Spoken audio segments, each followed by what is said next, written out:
Caution! The AJ and Quill show contains D&D content and is intended for a D&D audience. And, besides that, they're really weird.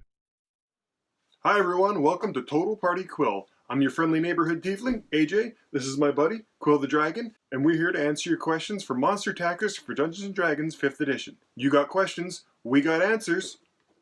Let's bake cookies.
Well, that was fun. Say hi, Quill.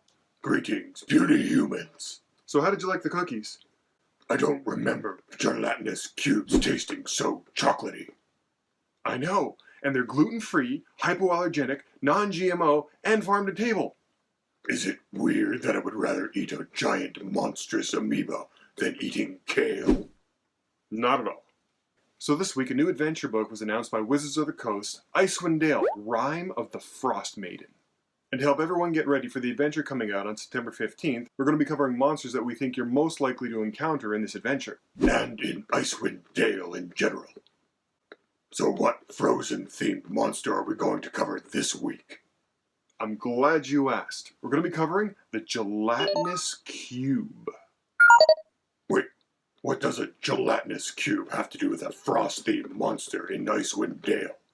Well, ice cubes are made in cubes, and you have to put Jell-O in the freezer. There's a connection there. That's all the logic I need to justify doing this.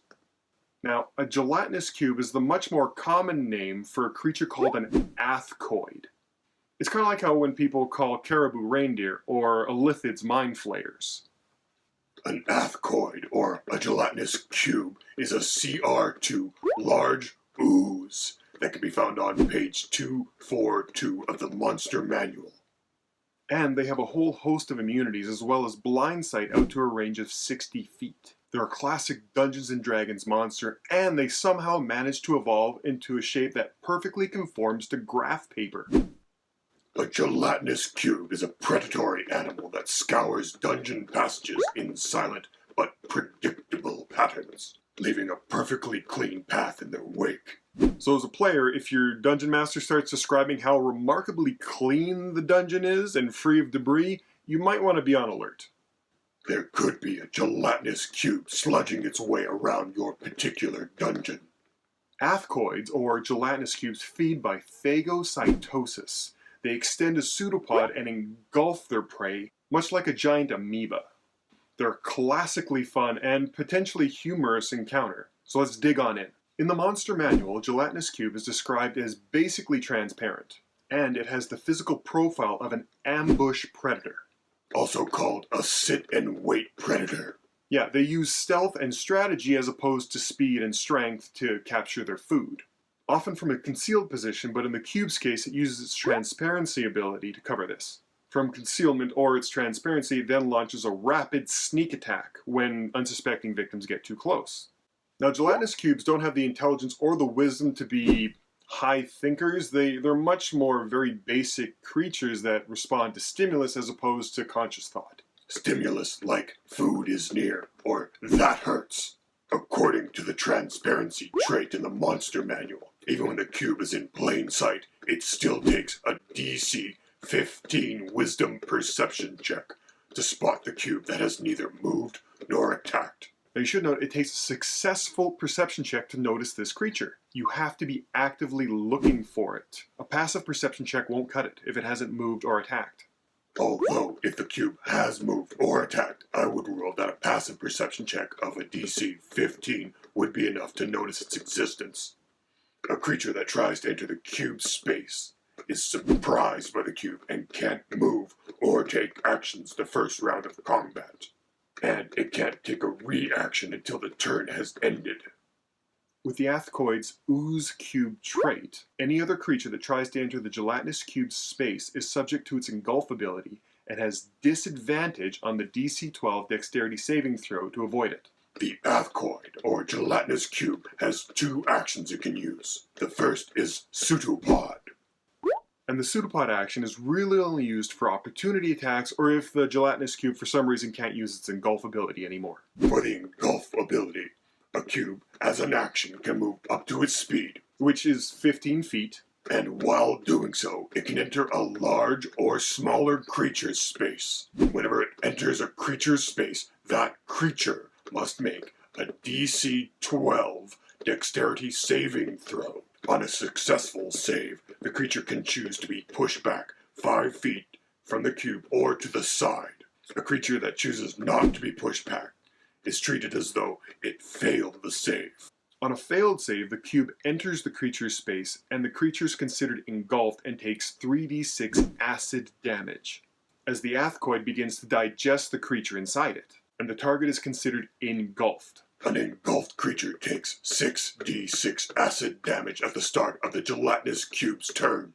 The creature is restrained, it has total cover while inside the cube, and if the cube moves, the creature is moved along with it, and the engulfed target cannot breathe.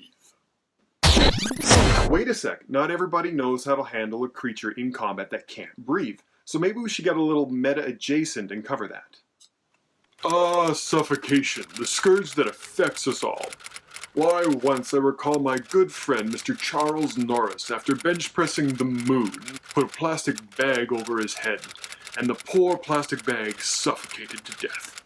The rules for suffocation can be found on page 183 of the Player's Guide. Now, any creature can hold its breath for a number of minutes equal to its Constitution modifier plus 1 with a minimum of 30 seconds.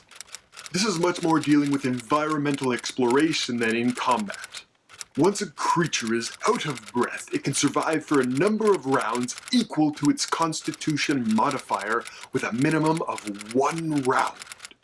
In any combat encounter, treat a creature that can no longer breathe as being out of breath, unless the character or creature made a very specific point that it was going to actively hold its breath instead. There are a whole host of reasons to treat them this way, not the least of which is because if you don't, then the in-combat applications of suffocations don't matter. Combat typically lasts 3 rounds, that is 18 seconds, not minutes. As a note, a suffocating creature cannot regain hit points, nor can it be stabilized while it is still unable to breathe.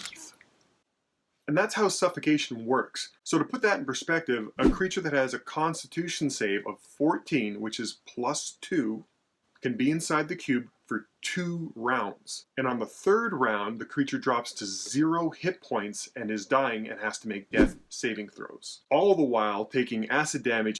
So let's put it all together. How does the cube behave in combat? Now remember that a gelatinous cube's intelligence indicates that it reacts solely to stimulus. It doesn't have strategy, it doesn't make plans, it just does. A gelatinous cube slowly roams its territory like a lazy jello Roomba of death. Right. And one way to think about this is that on every even round, the gelatinous cube moves only 5 feet to the next square. And on every odd round, it doesn't move at all while it investigates or eats everything on that particular square. And on the next even round, it moves on. And it keeps doing this as it roams the dungeon. This is the behavior to keep in mind when your players don't know of its existence. It does this predictable pattern until it notices any prey within its 60-foot blind sight. Once it notices a creature, it stays put, using its transparency ability to remain hidden. Then, it will wait until its prey is within 30 feet. Now, a gelatinous cube will try to position itself in a place where it can be accidentally walked into, say at the bottom of a pit trap, or behind a corner, or on the other side of a doorway. If an unaware creature walks into the gelatinous cube, then it will suffer a disadvantage on its saving throw to avoid being engulfed. If the Athcoid isn't able to find such a place to hide, then when the prey is within 30 feet, hopefully closer, the gelatinous cube attacks.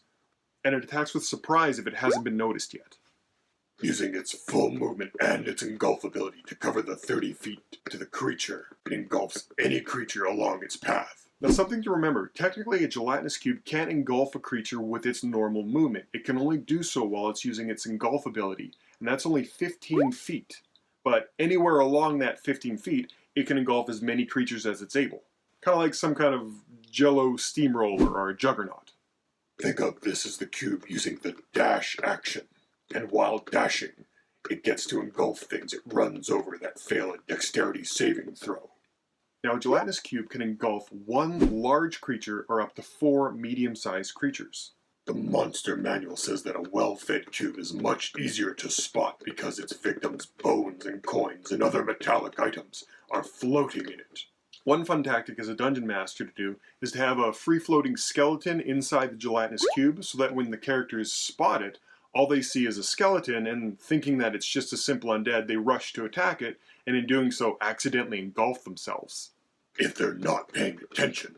Although in this case, the gelatinous cube would only be able to engulf up to 3 medium creatures because the free-floating skeleton would occupy one of its spots. Putting a gelatinous cube at the bottom of a pit is also a particularly nasty tactic. Yeah, and in this case, if somebody fell into that pit, I wouldn't even allow them to make a saving throw to try to avoid getting engulfed. You just fell into the giant jello mold and now you're stuck. Now, because a gelatinous cube reacts to stimulus, it does know when it's hurt. So it will suffer a morale failure once it reaches 1/4 of its total hit points. Once it reaches its morale failure threshold, a gelatinous cube will try to leave combat immediately. It's not smart enough to know how to use the dodge or the disengage action. It simply dashes away on its turn, suffering any opportunity attacks. Now, there are 2 ways to escape a gelatinous cube.